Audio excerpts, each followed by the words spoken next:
सज्जनों, कबीर साहब की उलटमासी है। सभी लोग बड़े ध्यान पूर्वक सुने। बहुत ही दिव्य और अलौकिक सत्संग है। ये उलटमासी है कबीर साहब की। एक अचंबा देखो रे भाई, ठाड़ा सिंह चरावे गाई। एक अचंबा देखो रे भाई, ठाड़ा सिंह चरावे गाई। पहले पूत पीछे भई माई, पहले पूत पीछे भई माई, चेला के गुरु लागे पाई। एक अचंबा देखो रे भाई, ठाड़ा सिंह चरावे गाई। जल की मछली तरवर ब्याई, जल की मछली तरवर ब्याई, पकड़ बिलाई मुर्गे खाई। बैल ही डारी गुनी घरी आई, कुत्ता को ले गई बिलाई। बैल ही डारी गुनी घरी आई, कुत्ता को ले गई बिलाई। एक अचंबा देखो रे भाई, एक अचंबा देखो रे भाई, ठाड़ा सिंह चरावे गाई। एक अचंबा देखो रे भाई। तली कर शीश ऊपर कर मूला, बहु भांति जड़ लागे फूला।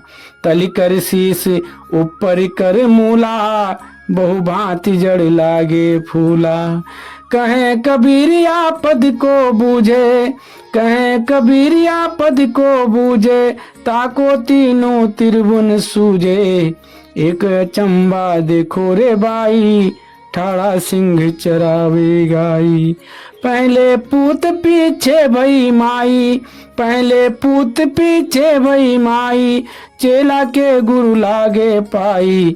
एक अचंबा देखो रे भाई, ठाड़ा सिंह चरावे गाई। कबीर साहब कह रहे हैं प्रेमी सज्जनों कि मैंने एक अचंबा देखा। ऐसा अचंबा, ऐसा आश्चर्य कि शेर खड़ा होकर गाय को चरा रहा है। ठाड़ा सिंह चरावे गाई। ये सिंह कौन है? प्रेमी सज्जनों, प्यारे जीव हंसो, उलटवासी का अर्थ है उल्टे के समान, पर उल्टा नहीं। देखने में तो उल्टा लगेगा, पर कहा है अली एक बात कहूँ सुलटी, बगैर समझे लगे उल्टी। बिना समझ के वो हमको उल्टा लगता है। तो यहाँ सदगुरु कबीर साहब जी समझा रहे हैं, जो शेर है वो हमारा मन है। यह अज्ञानता के कारण इंद्रियों को भरमाता रहता है। इंद्रियों को यह मन शेर चरा रहा है। ये जो मन है यही शेर है। ये इंद्रियां हैं, ये गाय हैं, इनको यह शेर चरा रहा है। पहले पूत पीछे भई माई, चेला के गुरु लागे पाई। सदगुरु कबीर साहब जी बता रहे हैं कि इससे भी बड़ा और आश्चर्य है कि पहले पूत पीछे भई माई, यानी कि पहले पुत्र का जन्म हो गया और पीछे उसकी मां ने जन्म लिया। कभी ऐसा हो सकता है? और चेला के गुरु लागे पाई। इससे बड़ा आश्चर्य क्या होगा कि शिष्य के अपने चेले के पैरों को गुरु छू रहा है।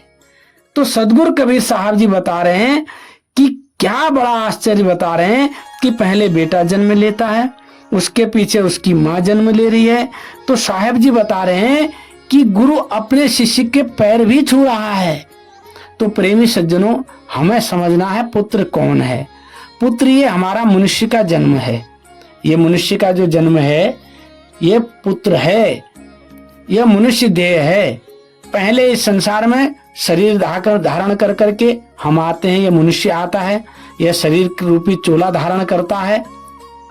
और जब ये शरीर धारण करके इस संसार में ये जीव आ जाता है, तो उसके पीछे संसार में धीरे धीरे माया में फंसता चला जाता है। तो यह माया फिर उसे संसार में फंसाते रहती है।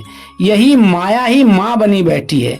तो यह कबीर साहब जी यहाँ पर बता रहे हैं कि ये माया रूपी माँ हमको संसार में फंसाते रहती है।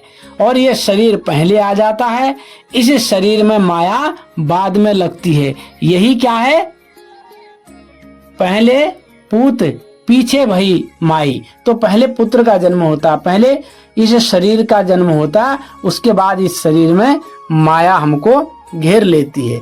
तो ये माया जो है ये माँ है, माँ बनी बैठी हुई है। तो कबीर साहब यही बता रहे हैं, पहले मनुष्य संसार में आया तो पुत्र कहलाया, फिर यह माया उत्पन्न हुई। आगे कह रहे हैं चेला के गुरु लागे पाई, कि चेला के गुरु लागे पाई, यानी चेला कौन है और गुरु कौन है। गुरु है गरूर यानी अहंकार, और चेला कौन है नर्मता शीलता। तो कहा जब मनुष्य विनम्र होकर अपना कल्याण करना चाहता है, इस आत्मा का कल्याण करना चाहता है, तो अहंकार रूपी गरूर को विनम्र रूपी चेले से दूर कर देता है। विनम्र कौन है, चेला है, और गरूर कौन है, गुरु है, घमंड है, उसको वो बड़ा है। लेकिन जहां विनम्रता आ जाती है वहां पर अहंकार स्वयं ही खत्म हो जाता है। यही है चेला के गुरु लागे पाई। आगे कह रहे हैं जल की मछली तरवर ब्याई, पकड़ी बिलाई मुर्गे खाई।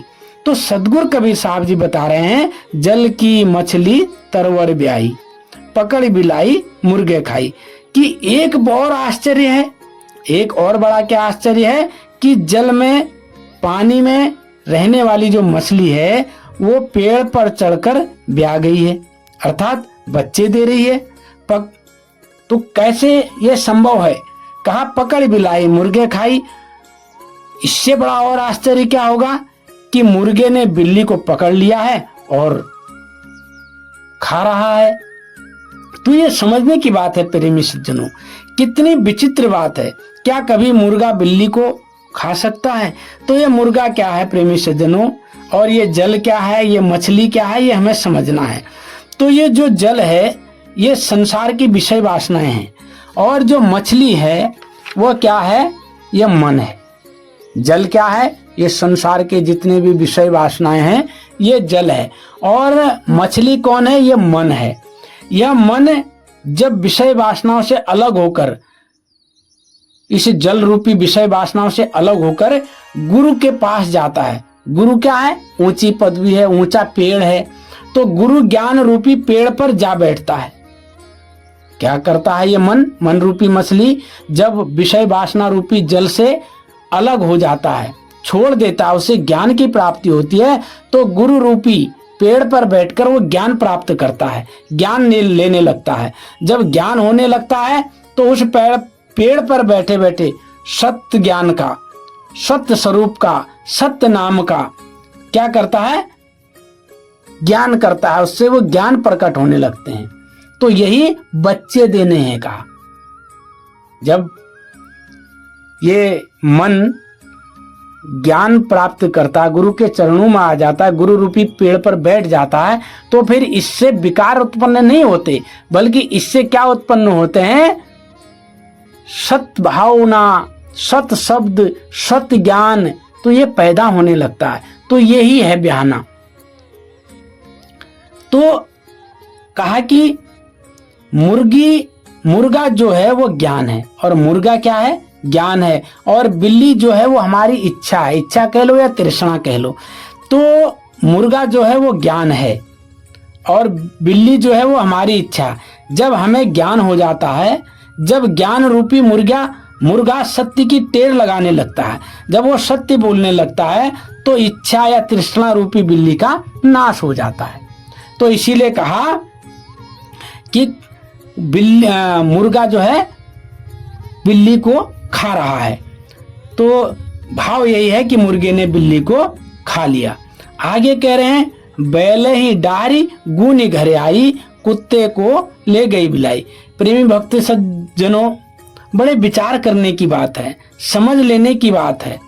इस संसार में हम देखते हैं, आप तो बहुत कम देखने को मिलता है। पहले सबके पास हल बैल की जोड़ी हुआ करती थी, खेतों में किसान खेती कर करके जो भी अपना राशन था, अन्न था, वो भर करके बैल के पीठ में रख देता था और बैल लेकर के घर आ जाता था।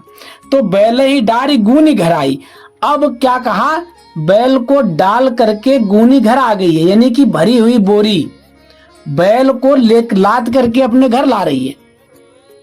कितना बड़ा आश्चर्य है। तो कबीर साहब कह रहे हैं कि बोरे में भरकर जो अन्न बैल पर लाद दिया जाता है और वो बैल उस बोरे को घर ले आता है, परंतु अब क्या हो गया है, बैल ही डारी गुनी घर आई, बोरे ने बैल को लाद करके घर पहुंचा दिया। अब उल्टा हो गया। तो ये बोरा क्या है, ये हमारा मन है। कौन सा मन है? अंतःकरण मन। अंतःकरण क्या है प्रेमी सज्जनों? अंतःकरण और मन दोनों ही मनुष्य के आंतरिक अंग कह सकते हैं आप, या हिस्सा कह सकते हैं, है। अंतःकरण मन के ही समान है, यानी कि एक आंतरिक मन है। पहले यह शरीर इस अंतःकरण को अपने साथ लेकर फिर रहा था। पहले हम घूम रहे हैं और ये हमारा जो आंतरिक मन है ये कुछ भी नहीं सोचता था, जैसा हम चाहते थे वैसा कर रहा है, उसमें फंसा रहता है। अब जब हमारे अंदर ये की आंख अंतःकरण जब हमारा खुल गया, मन जब जाग गया, है ना, तो क्या हुआ, जब हमारे अंदर विवेकता आ गई, जब हमें ज्ञान प्राप्त हो गया, तो ये जो हमारा आंतरिक मन है अब इस शरीर को परमात्मा की भक्ति करने पर लगा रहा, परमात्मा की भक्ति करवा रहा है, यानी कि वो परमात्मा के घर ले जा रहा है। इसीलिए कहा है कि आगे कि इसीलिए वो बता रहे हैं कि ये जो हमारा अंतःकरण है ये परमात्मा की भक्ति में लग गया है। आगे कह रहे हैं कुत्ता को ले गई बिलाई, और कुत्ता को ले गई बिलाई। अब कुत्ते को बिल्ली कैसे ले जाएगी? प्रेमी भक्त सज्जनों, इससे बड़ा और आश्चर्य क्या होगा। कबीर साहब कह रहे हैं कि कुत्ता क्या है? कुत्ता ये हमारा चित्त है, जो हमेशा इधर उधर घूमता रहता, कुत्ते की तरह चलता रहता है, कभी इधर कभी उधर। आपने देखा ना, जिस प्रकार से कुत्ता इस गली से उस गली, इधर से उधर चलता रहता है, चलायमान रहता है, घूमता रहता है, ऐसे हमारा चित्त जो है हमेशा चलायमान रहता है। तो ये जो चित्त है यही कुत्ता है। और बिल्ली क्या है? बिल्ली है एकाग्रता। बिल्ली क्या है? एकाग्रता। तो बिल्ली एकाग्रता कह लो या बिल्कुल ध्यान मग्न होना कह लो। जिस एकाग्रता रूपी बिल्ली ने और इस इधर उधर घूमने वाले मन को, यानी कि चित्त को अपने वश में कर लिया। जब हम एकाग्र हो जाएंगे तो क्या होगा? हमारा चित्त वश में हो जाएगा। तो यही है कुत्ते को ले गई बिलाई। जो बिल्ली रूपी एकाग्रता है उसने कुत्ते रूपी चित्त को अपने वश में कर लिया।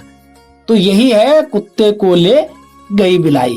आगे कबीर साहब करें, तली कर शीश ऊपर कर मूला, बहु भांति जड़ लागे फूला।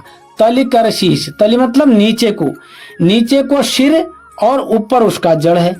तो साहेब कबीरदास जी बता रहे हैं कि एक ऐसा आश्चर्य देखा कि जहां एक ऐसा पेड़ है जिसकी शाखाएं नीचे हैं और जड़ ऊपर की ओर है, और उस जड़ पर जो जड़ ऊपर की ओर है उस पर कह रहे हैं बहु भांति जड़ लागे फूला, और इस पेड़ की जड़ में बहुत से फूल लगे हुए हैं।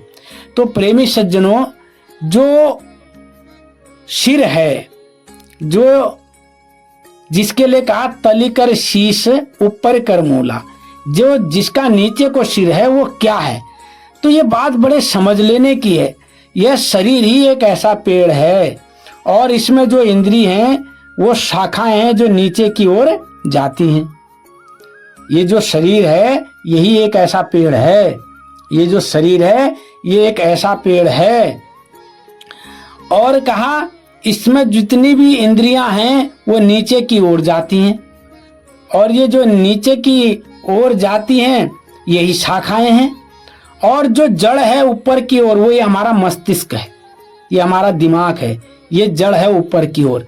और इसमें इस मस्तिष्क में जब ज्ञान, सत्य ज्ञान, प्रेम, ये जब सब पैदा होने लगता है, वैराग, तो ये फूल खिलते हैं।